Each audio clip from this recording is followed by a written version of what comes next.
in the world. He was the kind of player who made you sit up in your seat the second the ball touched his hands, combining raw athleticism with an incredibly high basketball IQ. But the roaring applause did not last forever. The story of Micheal Ray Richardson is not just a basketball tragedy. It is the story of a harsh culture war that almost brought the entire league to its knees. Television reports later in his career focused heavily on his public downfall, completely overshadowing how undeniably brilliant he was when he first stepped onto the hardwood. Why did a man with the world in his hands find himself at the center of such a severe personal crisis? By February 25, 1986, the highlight reels were entirely replaced by breaking news bulletins. In television reports that shook the sports world, he became the first active player to receive a permanent, lifetime ban from the league. But long before the commissioner's gavel dropped in the winter of 1986, there was a fleeting, electric moment when the entire league honestly believed Micheal Ray was better than Magic. When folks talk about big point guards who revolutionized the game, Earvin Magic Johnson usually takes up the whole conversation. But real basketball heads who were around for the 1979 to 1980 season remember a totally different reality.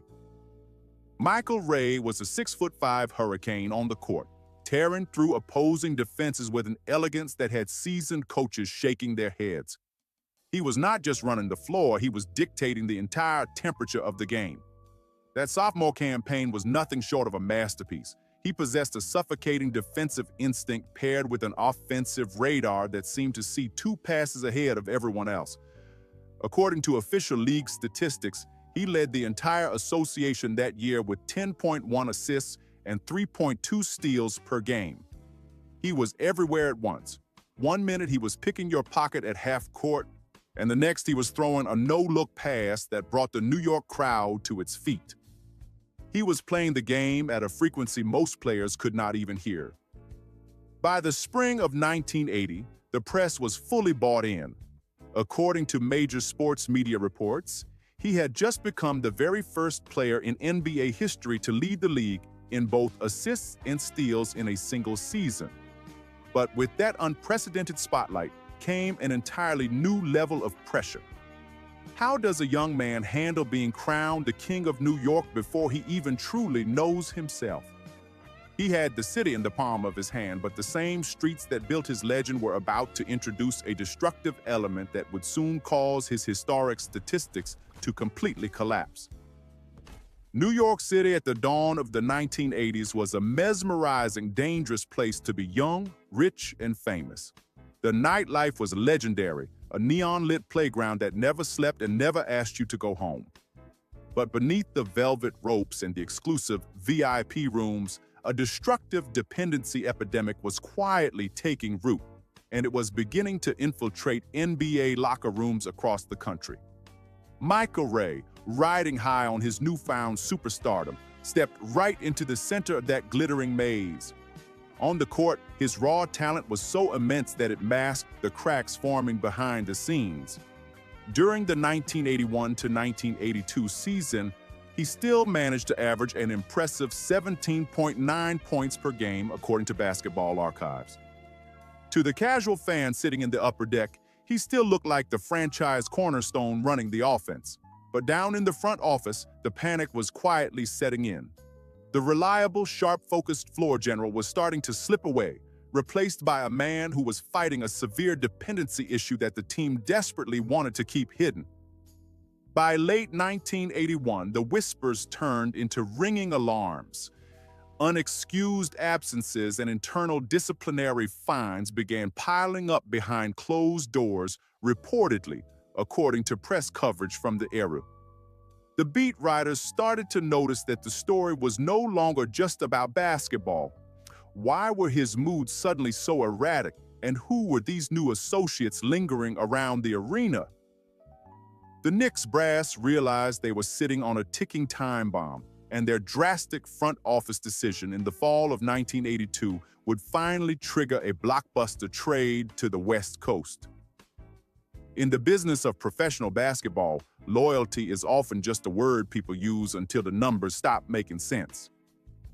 By the autumn of 1982, the New York Knicks were done waiting for Micheal Ray to stabilize. On October 22, 1982, the franchise pulled the trigger on a move that left the city in a state of absolute disbelief. According to team transaction records, they traded their former savior to the Golden State Warriors in a straight-up swap for the scoring machine, Bernard King. On paper, it looked like a standard basketball trade, but in the streets of New York, it felt like an admission of a deeper, darker failure.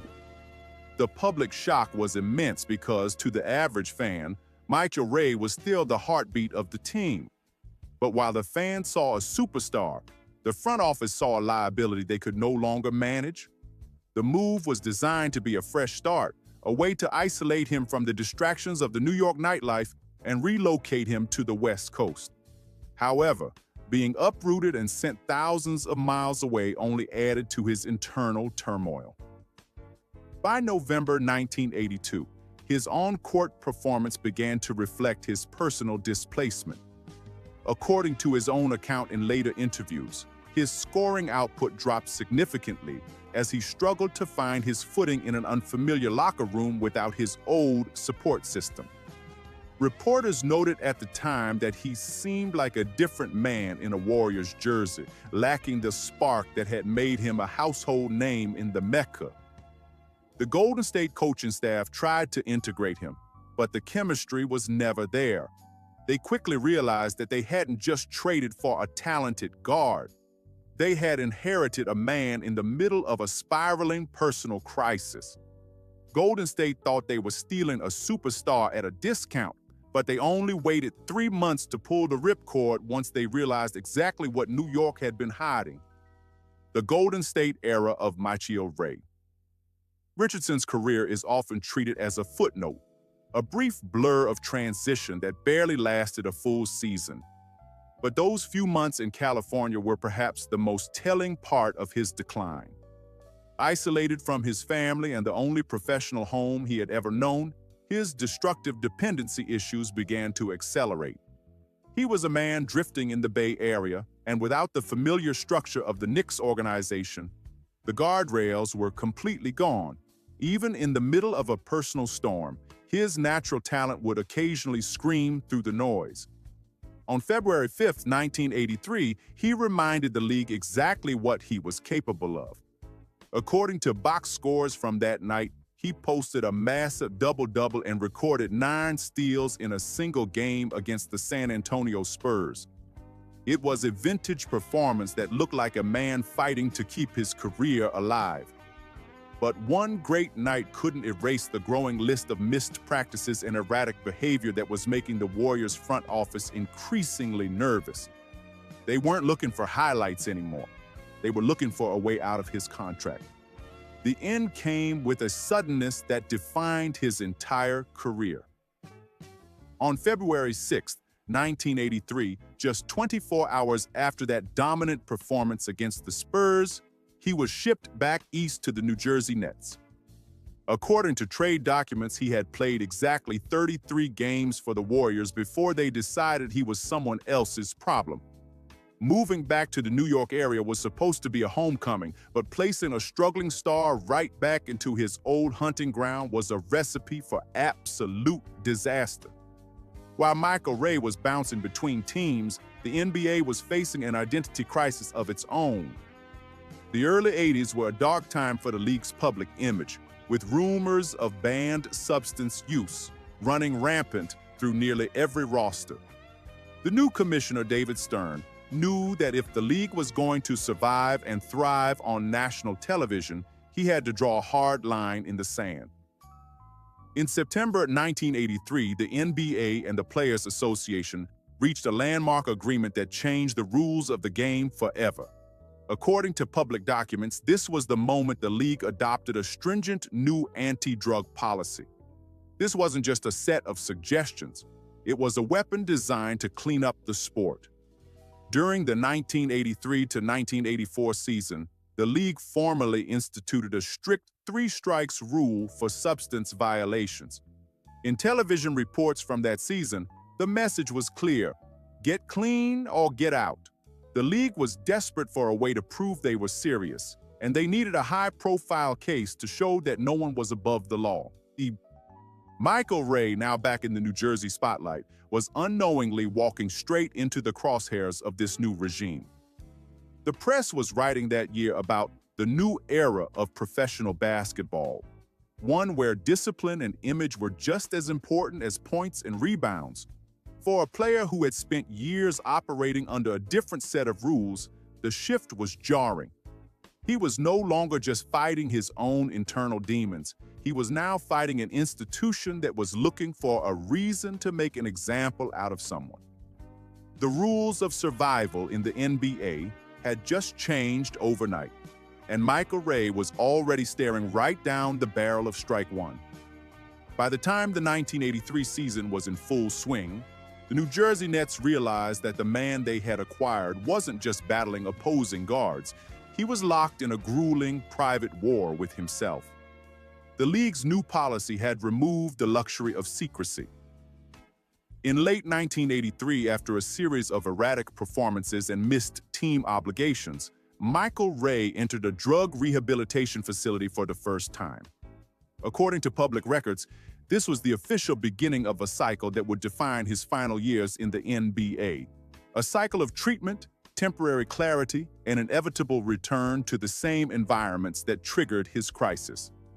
On the court, the flashes of brilliance were becoming shorter and more infrequent. When he was present, he could still dominate, but the consistency that once made him a candidate for the next Magic had evaporated. Fans in New Jersey were left wondering which version of Micheal Ray would show up on any given night, or if he would show up at all. In 1984, the situation reached a boiling point when he mysteriously disappeared from the Nets training camp. The story became a tabloid fixture, with some reports claiming that even his closest teammates had no idea where he was for days at a time. Reporters noted at the time that the Nets organization was at its wits' end, caught between the desire to protect a valuable asset and the need to maintain team discipline. This was a man who seemed to be crying out for help, yet the professional world around him was governed by win-loss columns and contract obligations. Every time the public completely wrote him off, his sheer, undeniable talent dragged him back onto the court, leading to one of the most unbelievable false dawn seasons in NBA history.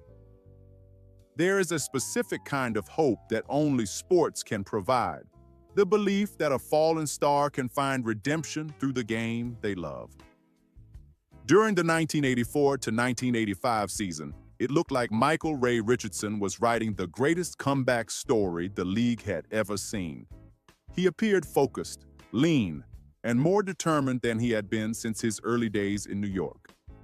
According to historical player statistics, he averaged a career-high 20.1 points per game and reclaimed his throne as the league leader in steals with 2.9 per contest. He wasn't just back, he was better than ever. The narrative in the media shifted from tragedy to triumph almost overnight. He was the poster child for the league's new rehabilitation efforts, a living example that the 3 strikes policy could actually save a career. In the spring of 1985, the league solidified this redemption arc when he was voted the NBA Comeback Player of the Year. In a press conference transcript from that ceremony, he spoke about his gratitude and his focus on the future, sounding like a man who had finally put his demons to bed for good. But for those who knew the nature of his struggle, the award felt like a fragile shield. While the basketball world celebrated his return to form, the underlying pressures of fame and the accessibility of his vices remained unchanged. The comeback was real on the scoreboard, but the internal healing was far from complete. He was smiling for the cameras, holding a trophy that told the world he was healed, but behind closed doors, the demons were already taking the wheel again. The high of the 1985 season didn't last long once the 1985 to 1986 campaign tipped off. The grueling schedule of the NBA, the constant travel, and the weight of being the league's success story began to take their toll. The shadow of the league's policy loomed larger than ever. In late 1985, the progress he had made came to a crashing halt when he failed a league-mandated drug test. According to major sports media reports, this registered his official second strike under the collective bargaining agreement. The atmosphere around the New Jersey Nets shifted from celebration to somber realization. The front office was now in a defensive position, knowing that their star was just one mistake away from a permanent exit. In the winter of 1985, he was forced back into a mandatory treatment program, which resulted in him missing critical regular season games. The press coverage began to sour, with columnists questioning if the league's investment in his recovery was worth the repeated disruptions to the team's chemistry. Basketball archives show that even when he returned to the lineup, the joy had left his game. He was playing with a metaphorical sword over his head, knowing that every time he walked into the facility, he could be asked for a sample that would end his career.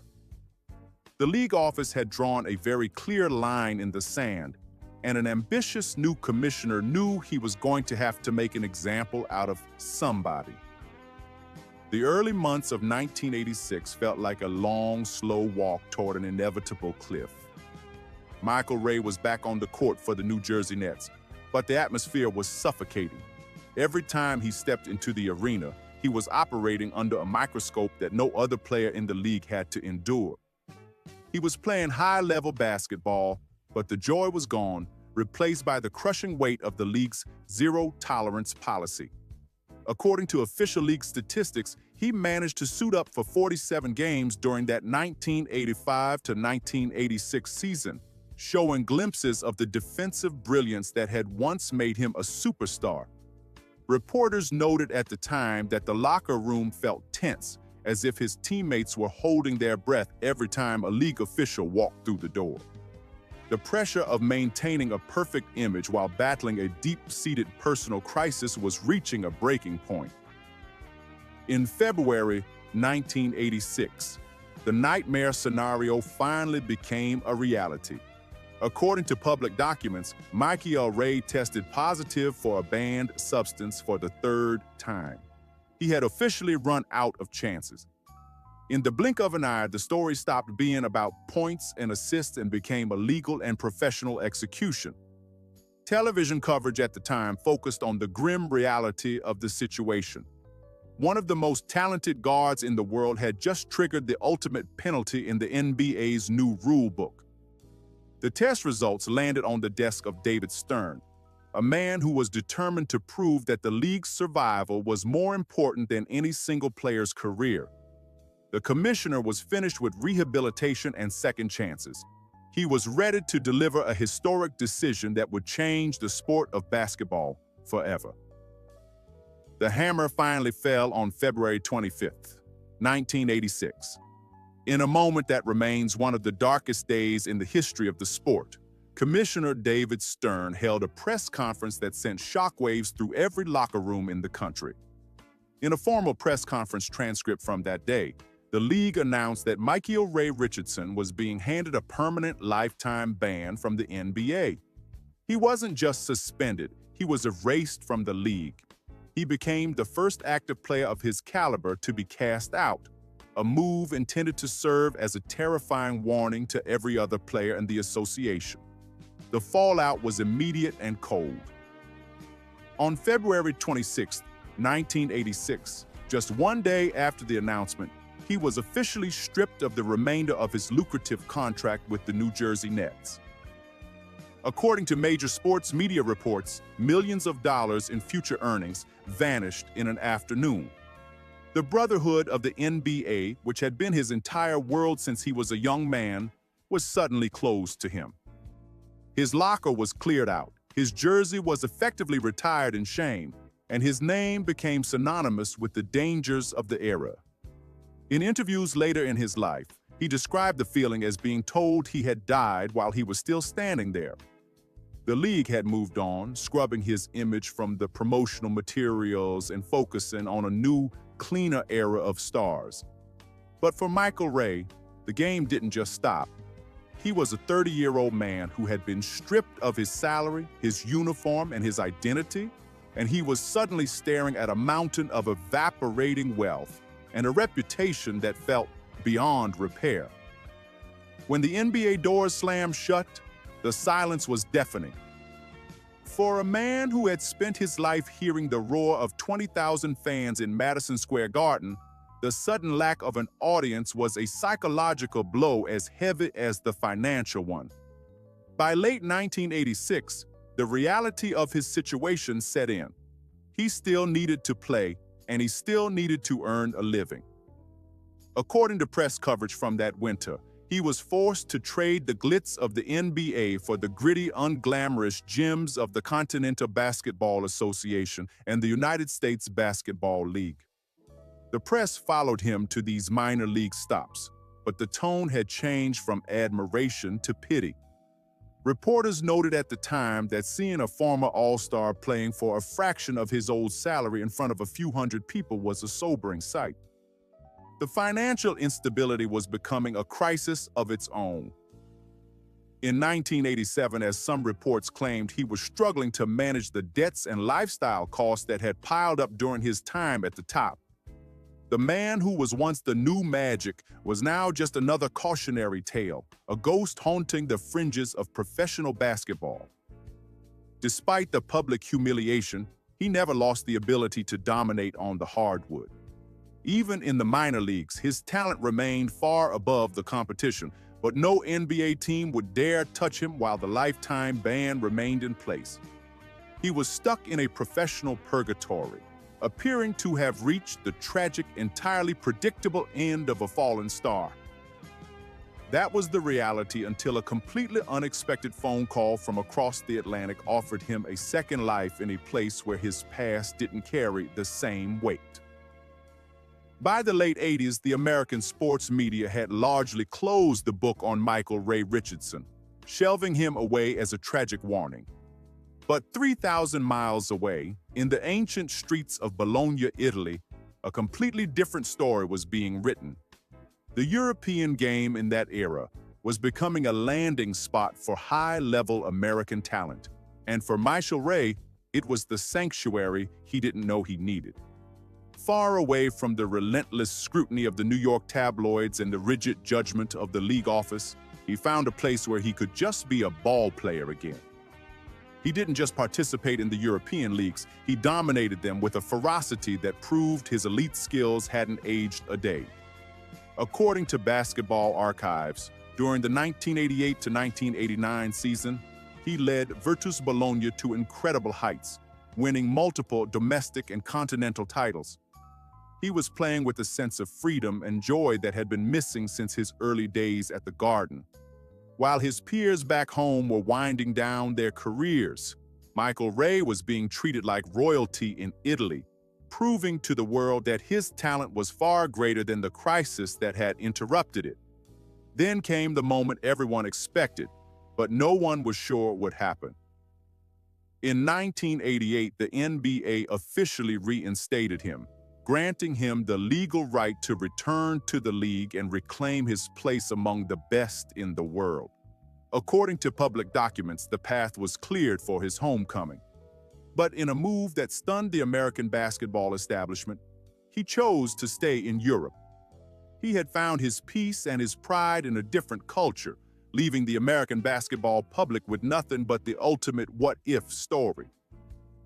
When you look back at the history of the game, there is a tendency to define players by their lowest moments, but the numbers Micheal Ray Richardson left behind tell a story of undeniable greatness. If you strip away the headlines and the bans, you are left with a statistical profile that rivals some of the greatest to ever play the position. According to official league statistics, between 1978 and 1986, he finished his NBA